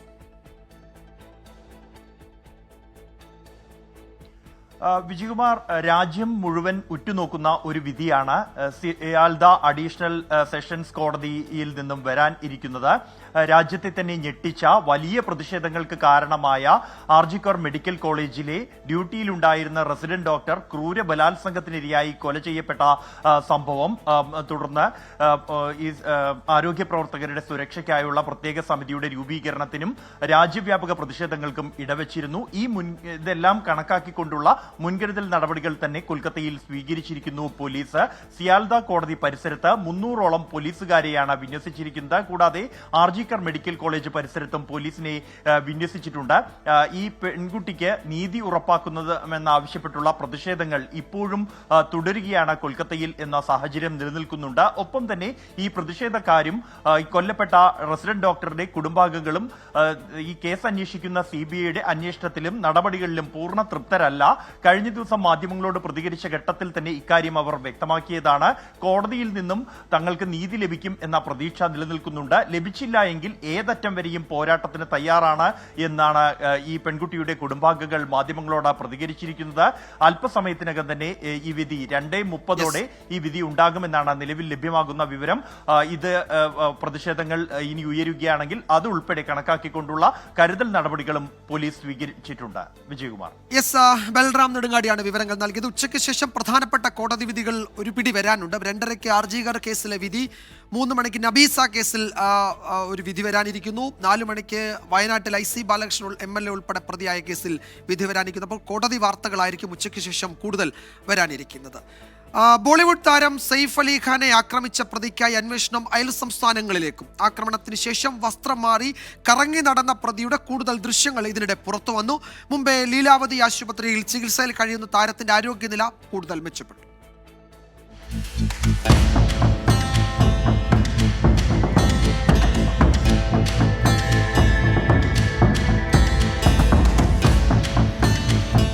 അക്രമത്തിന് ശേഷം 7 മണിക്കൂർ കഴിഞ്ഞ് ദാദറിലെ ഒരു കടയിലെത്തി ഹെഡ്ഫോൺ വാങ്ങുന്ന പ്രതിയുടെ ദൃശ്യമാണിത്. നടനെ ആക്രമിക്കുമ്പോൾ കറുപ്പ് ടീഷർട്ട് ധരിച്ചിരുന്ന പ്രതി പിന്നാലെ അത് മാറ്റി മഞ്ഞ ഷർട്ട് ധരിച്ച മറ്റൊരു ഫോട്ടോയും ഇന്ന് പുറത്തു വന്നു. പലവട്ടം വസ്ത്രത്തിന്റെ നിറം മാറി പോലീസിന്റെ കണ്ണുവെട്ടിക്കാനുള്ള ശ്രമമാണെന്ന് കരുതുന്നു. മുംബൈയിൽ നിന്ന് ട്രെയിൻ കയറി ഇയാൾ വടക്കോട്ട് സഞ്ചരിച്ചുവെന്നാണ് പോലീസിന്റെ കണ്ടെത്തൽ. ഗുജറാത്ത് അടക്കമുള്ള സംസ്ഥാനങ്ങളിലും പോലീസ് പ്രതിയെ തേടുന്നുണ്ട്. ആരോഗ്യനില ഭേദമായതിനെ തുടർന്ന് നടൻ സെയ്ഫ് അലി ഖാന്റെയും ഭാര്യ കരീന കപൂറിന്റെയും മൊഴി പോലീസ് രേഖപ്പെടുത്തി. ചോരയിൽ കുളിച്ച് നടനെ ആശുപത്രിയിൽ എത്തിച്ച ഓട്ടോ ഡ്രൈവറും ഇന്ന് സ്റ്റേഷനിലെത്തി മൊഴി നൽകി. बट जिससे भी जो उनके साथ में एक यंग आदमी थे तो उन्होंने ऐसा हाथ दिखाया. मैंने बोला ठीक है, जो भी उनको कृपा करके ठीक कराओ. तो मैंने पैसे के लिए ऐसा कुछ सोचा भी नहीं था, तो इसके बारे में मेरे तो कोई दिक्कत नहीं है. അക്രമിയോട് രൂപസാദൃശ്യമുള്ള ഒരാളെ ഇന്നലെ കസ്റ്റഡിയിൽ എടുത്തിരുന്നെങ്കിലും ഇയാളല്ല പ്രതിയെന്നാണ് ചോദ്യം ചെയ്യലിന് ശേഷം പോലീസ് പറയുന്നത്. സൽമാൻ ഖാന്റെ വീടിന് നേരെയുണ്ടായ വെടിവെപ്പും സെയ്ഫ് അലി ഖാന് നേരെയുണ്ടായ ആക്രമണത്തിന്റെയും പശ്ചാത്തലത്തിൽ പ്രമുഖർ താമസിക്കുന്ന ബാന്ദ്ര മേഖലയിൽ പോലീസ് രാത്രികാല നിരീക്ഷണം ശക്തമാക്കി. ശ്രീനാഥ് ചന്ദ്രൻ, 24 മുംബൈ. അതേസമയം മകനെയും കുടുംബത്തെയും രക്ഷിക്കാൻ സെയ്ഫ് അലി ഖാൻ പ്രതിയെ നേരിട്ടു എന്ന് ബോളിവുഡ് താരവും സെയ്ഫ് അലി ഖാന്റെ ഭാര്യയുമായ കരീന കപൂർ പറഞ്ഞു. അക്രമി വലിയ തോതിൽ അക്രമാസക്തനായി എന്നാണ് അവർ പോലീസിന് മൊഴി നൽകിയത്. ശ്രീനാഥ് ചന്ദ്രൻ വിവരങ്ങൾ നൽകും മുംബൈയിൽ നിന്ന്. ശ്രീനാഥ്, എന്തൊക്കെയാണ് ഈ മൊഴിയിൽ കരീന കപൂർ പറയുന്നത്?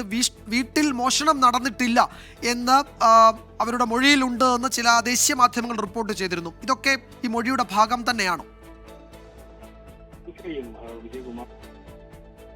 കരീന കപൂറിന്റെ ഇളയ മകൻ ജഹാംഗീർ കഴിയുന്നത് അവിടെ ഇളയ മകനെ നോക്കാൻ വേണ്ടി ആയയും ഉണ്ടായിരുന്നു. അവിടെ വെച്ചാണ് ആദ്യം ഈ ബഹളമൊക്കെ തന്നെ ഇവർ കേൾക്കുന്നത്. 12ാം നിലയിലായിരുന്നു ഈ സംഭവ സമയത്ത് കരീന കപൂറും സെയ്ഫ് അലി ഖാനും ഉണ്ടായിരുന്നത്. പിന്നീട് ബഹളം കേട്ട് അവർ 11ാം നിലയിലേക്ക് എത്തി.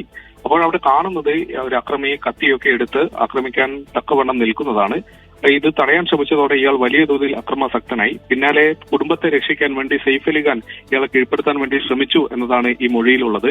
ഇയാൾ പലവട്ടം സെയ്ഫ് അലി ഖാനെ കുത്തുകയും ചെയ്യും. എന്നാലും ഈ പ്രതിയെ ഈ മുറിക്കകത്തിട്ട് പൂട്ടി ഇവർക്ക് പുറത്തേക്ക് പോകാൻ കഴിഞ്ഞു എന്നതാണ് കരീന പറയുന്നത്. പിന്നീട് ഏത് വഴിയാണ് ഇയാൾ രക്ഷപ്പെട്ടു പോയത് എന്നതിനെ കുറിച്ച് വ്യക്തതയില്ല. പിന്നീട് 11ാം നിലയിൽ നിന്ന് 12ാം നിലയിലേക്ക് ഇവരെല്ലാവരും ഓടിപ്പോവുകയായിരുന്നു എന്നാണ് പറയുന്നത്. അതോടൊപ്പം തന്നെ ഏതെങ്കിലും ആഭരണമോ മറ്റു പണമോ ഒന്നും തന്നെ അപഹരിക്കപ്പെട്ടിട്ടില്ല എന്നും കരീനയുടെ മൊഴിയിലുണ്ട്. വിജയകുമാർ, വിവരങ്ങളാണ് ശ്രീനാഥ് ചന്ദ്രൻ മുംബൈയിൽ നിന്ന് നൽകിയത്. തിരുവനന്തപുരം നെടുമങ്ങാട് വാഹനാപകടത്തിൽ ഡ്രൈവർ അറസ്റ്റിലായി. ഒറ്റശ്ശേരിമംഗലം സ്വദേശി അരുൾദാസിന്റെ അറസ്റ്റാണ് പോലീസ് രേഖപ്പെടുത്തിയത്. ഇന്നലെ രാത്രിയാണ് കാട്ടാക്കട പെരിങ്കടവിളയിൽ അവിടെ നിന്ന് മൂന്നാറിലേക്ക് ഉല്ലാസയാത്ര പോയ സംഘം സഞ്ചരിച്ച ടൂറിസ്റ്റ് ബസ് അപകടത്തിൽപ്പെട്ടത്. അപകടത്തിന് പിന്നാലെ ഒളിവിൽ പോയ ടൂറിസ്റ്റ് ബസ് ഡ്രൈവർ അരുൾദാസിനെ സുഹൃത്തിന്റെ വീട്ടിൽ നിന്നാണ് പോലീസ് കസ്റ്റഡിയിലെടുത്തത്.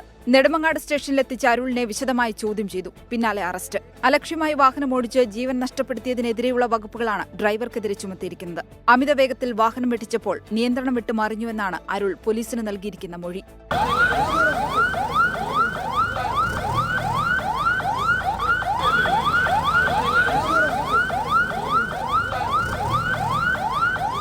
ബസ് അമിത വേഗത്തിലായിരുന്നുവെന്ന് നാട്ടുകാർ. റോഡ് ഉപരോധിച്ച യൂത്ത് കോൺഗ്രസ് പ്രവർത്തകരുടെ പ്രതിഷേധം.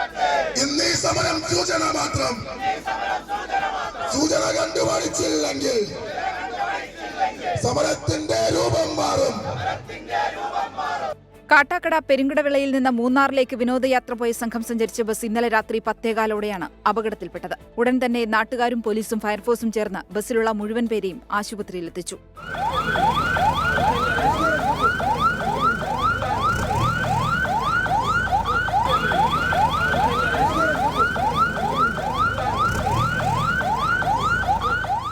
അപകട സമയത്ത് ബസ്സിലുണ്ടായിരുന്ന 49 പേരിൽ 44 പേർക്കും പരുക്കേറ്റു. ഒരാൾക്ക് ജീവൻ നഷ്ടമായി. കാവലൂർ സ്വദേശിനി ദാസിനിക്കാണ് ജീവൻ നഷ്ടമായത്. 24 തിരുവനന്തപുരം. സംസ്ഥാനത്ത് വിവിധയിടങ്ങളിലുണ്ടായ വാഹനാപകടത്തിൽ 2 പേർക്ക് ദാരുണാന്ത്യം. കൊച്ചി നഗരത്തിൽ KSRTC ബസ്സിനടിയിൽ കുടുങ്ങിയ സ്ത്രീയെ 30 മീറ്ററോളമാണ് ബസ് റോഡിലൂടെ വലിച്ചിഴച്ചു കൊണ്ടുപോയത്. മലപ്പുറത്ത് ഓടുന്നതിനിടെ ടയർ പൊട്ടി നിയന്ത്രണം വിട്ട കാറിടിച്ചാണ് അപകടമുണ്ടായത്. അപകടത്തിൽ പാണ്ടിക്കാട് സ്വദേശി കാരക്കാടൻ ആസാദിന് ജീവൻ നഷ്ടമായി. രാവിലെ വ്യായാമം കഴിഞ്ഞ് മടങ്ങുന്നതിനിടെ ആയിരുന്നു അപകടം. പാലക്കാട് പട്ടാമ്പി ശങ്കരമംഗലത്ത് പന്നി ബൈക്കിന് കുറുകെ ചാടിയതിനെ തുടർന്നുണ്ടായ അപകടത്തിൽ മഞ്ഞാംകുഴിയിൽ രതീഷ് മരിച്ചു. തൃശൂർ മെഡിക്കൽ കോളേജിൽ ചികിത്സയിലിരിക്കെയാണ് മരണം.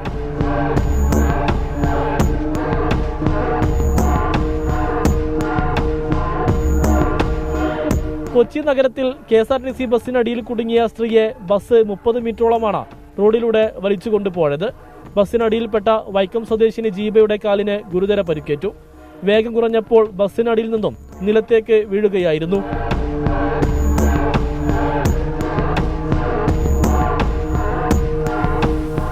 അപകടത്തിൽ KSRTC ബസ് ഡ്രൈവർക്കും കണ്ടക്ടർക്കുമെതിരെ പോലീസ് കേസെടുത്തു. പെരുമ്പാവൂർ വല്ലത്ത് മിനി വാനും ബൈക്കും കൂട്ടിയിടിച്ച് ബൈക്ക് യാത്രികന് പരിക്കേറ്റു. 24 മലപ്പുറം. വ്യായാമ കൂട്ടായ്മ മെക്സവനെതിരെ പരോക്ഷ വിമർശനവുമായി കാന്തപുരം AP അബൂബക്കർ മുസ്ലിയാർ. മതത്തിന്റെ മാനദണ്ഡങ്ങൾ പാലിക്കാതെയുള്ള വ്യായാമ പരിപാടികൾക്കെതിരെ വിശ്വാസികൾ ജാഗ്രത പുലർത്തണമെന്നാണ് ആഹ്വാനം. മലബാറിൽ വലിയ പ്രചാരണം നേടിയ മൾട്ടി എക്സൈസ് കോമ്പിനേഷൻ എന്ന മെക്സവൻ വ്യായാമ കൂട്ടായ്മയ്ക്കെതിരെ വീണ്ടും വിമർശനമുയർത്തുകയാണ് സമസ്ത AP വിഭാഗം. മതത്തിന്റെ മാനദണ്ഡങ്ങൾ ലംഘിച്ചുകൊണ്ടുള്ള വ്യായാമ പരിപാടികളാണ് നടക്കുന്നതെന്നും വിശ്വാസികൾ ജാഗ്രത പുലർത്തണമെന്നും കാന്തപുരം AP അബൂബക്കർ മുസ്ലിയാർ. അന്യപുരുഷന്മാർക്കിടയിൽ സ്ത്രീകൾ ഇടകലർന്ന് അഭ്യാസം നടത്തുന്നത് അനുവദനീയമല്ലെന്നും കാന്തപുരം AP അബൂബക്കർ മുസ്ലിയാർ പ്രസ്താവനയിൽ വ്യക്തമാക്കി. മതവിശ്വാസത്തിന് ഹാനികരമാകുന്ന ഗാനങ്ങളും പ്രചാരണങ്ങളും ക്ലാസുകളും സംഘടിപ്പിച്ച് ജനങ്ങളെ ക്ഷണിക്കുന്നതും അംഗീകരിക്കാനാകില്ല. സുന്നി വിശ്വാസികൾ ഇത്തരം കാര്യങ്ങളിൽ നിന്ന് മാറി നിൽക്കണമെന്നും സംസ്ഥ AP വിഭാഗം മുഷാവറ നിർദ്ദേശിച്ചു. ആരോഗ്യ സംരക്ഷണത്തിന് ഇസ്ലാം വലിയ പ്രാധാന്യം നൽകുന്നുണ്ടെന്നും മതനിയമങ്ങൾക്ക് വിധേയമായി വ്യായാമം ആകാമെന്നും പ്രസ്താവനയിൽ വ്യക്തമാക്കി. മെക്സവിന് പിന്നിൽ SDPI ആണെന്ന് CPIM ആദ്യം പറഞ്ഞിരുന്നെങ്കിലും പിന്നീട് അത് തിരുത്തുകയായിരുന്നു. 24 കോഴിക്കോട്. വോട്ടെടുപ്പിന് ദിവസങ്ങൾ മാത്രം ബാക്കി നിൽക്കെ ഡൽഹിയിൽ മുതിർന്ന നേതാക്കളെ പ്രചാരണത്തിനിറക്കി ശക്തമായി പ്രചാരണം നടത്തുകയാണ് BJPയും കോൺഗ്രസും. തെരഞ്ഞെടുപ്പിൽ 981 സ്ഥാനാർത്ഥികളാണ് നാമനിർദ്ദേശ പത്രിക നൽകിയത്. നാമനിർദ്ദേശ പത്രികയുടെ സൂക്ഷ്മ പരിശോധന ഇന്ന് നടക്കും. വോട്ടെടുപ്പിന് ദിവസങ്ങൾ മാത്രം ബാക്കി നിൽക്കെ പ്രചാരണ രംഗം ചൂടുപിടിക്കുകയാണ്. ബിജെപിക്കായി പ്രധാനമന്ത്രി നരേന്ദ്രമോദിയും കേന്ദ്ര ആഭ്യന്തരമന്ത്രി അമിത്ഷായും റാലികൾ നടത്തും. ന്യൂഡൽഹി മണ്ഡലത്തിൽ അരവിന്ദ് കെജ്രിവാളിനെതിരെ മത്സരിക്കുന്ന സന്ദീപ് ദീക്ഷിതിനായി രാഹുൽ ഗാന്ധി പ്രചാരണത്തിനെത്തും. ഡൽഹി മുഖ്യമന്ത്രി അതിഷിക്കെതിരെ കൽക്കാജി മണ്ഡലത്തിൽ മത്സരിക്കുന്ന അൽക്കാലാംബയ്ക്ക് വേണ്ടി പ്രിയങ്ക ഗാന്ധിയും പ്രചാരണത്തിനെത്തിയേക്കും. ഡൽഹിയിൽ വാടകയ്ക്ക് താമസിക്കുന്നവർക്കും വൈദ്യുതിയും വെള്ളവും സൗജന്യമായി നൽകുമെന്നാണ് ആം ആദ്മിയുടെ പ്രഖ്യാപനം. വരും ദിവസങ്ങളിൽ കൂടുതൽ വാഗ്ദാനങ്ങൾ ഉൾപ്പെടുത്തി ബിജെപി സങ്കല്പ പത്രിക പുറത്തിറക്കും. യുവജനങ്ങളെ ലക്ഷ്യമിട്ടായിരിക്കും പ്രഖ്യാപനം. കെജ്രിവാൾ നടപ്പിലാക്കിയ പദ്ധതികളാണ് ബിജെപി പ്രകടന പത്രികയിൽ വാഗ്ദാനം ചെയ്യുന്നതെന്നാണ് ആം ആദ്മിയുടെ പ്രചാരണം. 24 ഡൽഹി. പാർലമെന്റിന്റെ ബജറ്റ് സമ്മേളനം ഈ മാസം 31 ആരംഭിക്കും. ഫെബ്രുവരി 1 ധനമന്ത്രി നിർമ്മല സീതാരാമൻ ബജറ്റ് അവതരിപ്പിക്കും. ഏപ്രിൽ 4 വരെ 2 ഘട്ടങ്ങളിലായാണ് ബജറ്റ് സമ്മേളനം. ഈ മാസം 31 രാവിലെ 11 പാർലമെന്റിന്റെ സംയുക്ത സമ്മേളനത്തെ രാഷ്ട്രപതി ദ്രൗപദി മുർമു അഭിസംബോധന ചെയ്യുന്നതോടെ ബജറ്റ് സമ്മേളനത്തിന് തുടക്കമാകും. തുടർന്ന് ധനമന്ത്രി സാമ്പത്തിക സർവേ ഇരുസഭകളിലും വയ്ക്കും. ഫെബ്രുവരി 1 രാവിലെ 11 മണിക്ക് ധനമന്ത്രി നിർമ്മല സീതാരാമൻ കേന്ദ്ര ബജറ്റ് അവതരിപ്പിക്കും. തുടർച്ചയായ 8ാം ബജറ്റാണ് നിർമ്മല സീതാരാമൻ അവതരിപ്പിക്കുക. ഫെബ്രുവരി 13 വരെ 9 സിറ്റിംഗുകളാണ് ബജറ്റ് സമ്മേളനത്തിന്റെ 1ാം ഘട്ടത്തിൽ ഉണ്ടാകുക. ഈ ഘട്ടത്തിൽ രാഷ്ട്രപതിയുടെ പ്രസംഗത്തിന്മേലുള്ള നന്ദിപ്രമേയ ചർച്ചയ്ക്കുള്ള പ്രധാനമന്ത്രി നരേന്ദ്രമോദിയുടെ മറുപടി പ്രസംഗവും ബജറ്റ് ചർച്ചയിൽ ധനമന്ത്രിയുടെ മറുപടിയും ഉൾപ്പെടും.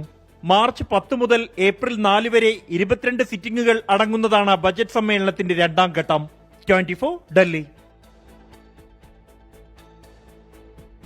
ഗസയിലെ വെടിനിർത്തൽ കരാർ നാളെ പ്രാബല്യത്തിൽ വരും. കരാറിന് ഇസ്രായേൽ സമ്പൂർണ്ണ മന്ത്രിസഭ അംഗീകാരം നൽകി. 33 അംഗ സമ്പൂർണ്ണ മന്ത്രിസഭയിൽ 24 പേരാണ് കരാറിനെ അനുകൂലിച്ചത്. പ്രാദേശിക സമയം നാളെ രാവിലെ 8:30 കരാർ പ്രാബല്യത്തിൽ വരുമെന്നും ആവശ്യമായ മുൻകരുതൽ എടുക്കണമെന്നും ഖത്തർ വിദേശകാര്യ മന്ത്രാലയം അറിയിച്ചു. കരാർ വ്യവസ്ഥകളിൽ അവസാന നിമിഷം ഹമാസ് ചില മാറ്റങ്ങൾ വരുത്താൻ ശ്രമിച്ചുവെന്നാരോപിച്ചാണ് ഇസ്രായേൽ പ്രധാനമന്ത്രി ബെഞ്ചമിൻ നെതന്യാഹു വെടിനിർത്തൽ കരാറിന് അംഗീകാരം വൈകിപ്പിച്ചത്. എന്നാൽ ഇന്നലെ ചേർന്ന ഇസ്രായേൽ സുരക്ഷാ ക്യാബിനറ്റ് വെടിനിർത്തൽ കരാർ അംഗീകരിച്ചു. 33 അംഗ സമ്പൂർണ്ണ മന്ത്രിസഭയുടെ അംഗീകാരത്തിനായി കൈമാറി. മണിക്കൂറുകൾ നീണ്ട ചർച്ചകൾക്കൊടുവിൽ ഇന്ന് പുലർച്ചെ സമ്പൂർണ്ണ മന്ത്രിസഭയിൽ 24 പേർ കരാറിന് അനുകൂലമായി വോട്ട് ചെയ്തു. ഇതോടെ വെടിനിർത്തൽ കരാറിന്റെ അനിശ്ചിതത്വം നീങ്ങി. നാളെ മുതൽ കരാർ പ്രാബല്യത്തിൽ വരും. 3 ഘട്ടമായാകും കരാർ നടപ്പാക്കുക. 6 ആഴ്ച നീളുന്ന വെടിനിർത്തൽ കരാറിന്റെ ആദ്യഘട്ടത്തിൽ പലസ്തീനി തടവുകാർക്ക് പകരമായി 33 ബന്ദികളെ കൈമാറും. വിട്ടയക്കുന്ന 95 പലസ്തീനി തടവുകാരുടെയും 33 ഇസ്രായേലി ബന്ദികളുടെയും പേരുവിവരങ്ങൾ പ്രസിദ്ധീകരിച്ചു. കരാറിന്റെ ഭാഗമായി മധ്യ ഗസയിൽ നിന്നും ഇസ്രായേൽ സേന പിന്മാറും. പലസ്തീനികൾക്ക് വടക്കൻ ഗസയിലെ സ്വന്തം വീടുകളിലേക്ക് മടങ്ങാനുള്ള അംഗീകാരവും നൽകും. ഗസയിലേക്ക് മാനുഷിക സഹായം എത്തിക്കാനുള്ള വ്യവസ്ഥയും ആദ്യഘട്ട കരാറിന്റെ ഭാഗമാണ്. 2ാം ഘട്ടത്തിന്റെ ചർച്ചകൾ ആദ്യഘട്ട വെടിനിർത്തലിന്റെ 16ാം ദിവസമാണ് ആരംഭിക്കുക. യുദ്ധത്തിന് പൂർണ്ണവിരാമമിടാനാണ് ആ ഘട്ടത്തിൽ ശ്രമിക്കുകയെന്ന് അമേരിക്കൻ പ്രസിഡന്റ് ജോ ബൈഡൻ വ്യക്തമാക്കി. International desk 24. കോഴിക്കോട് മെഡിക്കൽ കോളേജിൽ മരുന്നുക്ഷാമം രൂക്ഷമാകുന്നു. മരുന്നു വിതരണം നിലച്ചൊരാഴ്ച പിന്നിടുമ്പോഴും പ്രശ്നത്തിന് പരിഹാരമായിട്ടില്ല. സംഭവത്തിൽ നാളെ കോൺഗ്രസിന്റെ നേതൃത്വത്തിൽ ഏകദിന ഉപവാസം നടത്തും. മെഡിക്കൽ കോളേജിലെ ന്യായവില മരുന്നുകടകളിലേക്കുള്ള മരുന്ന് വിതരണം ഈ മാസം 10-നാണ് വിതരണക്കാർ അവസാനിപ്പിച്ചത്. ഇതോടെയാണ് മെഡിക്കൽ കോളേജിലെ മരുന്ന് ക്ഷാമം രൂക്ഷമായത്. സർജിക്കൽ ഉപകരണങ്ങളുടെ ലഭ്യത പൂർണ്ണമായും നിലച്ചു. സ്വകാര്യ മെഡിക്കൽ ഷോപ്പുകളെ ആശ്രയിക്കേണ്ട ഗതികേടിലാണ് രോഗികൾ.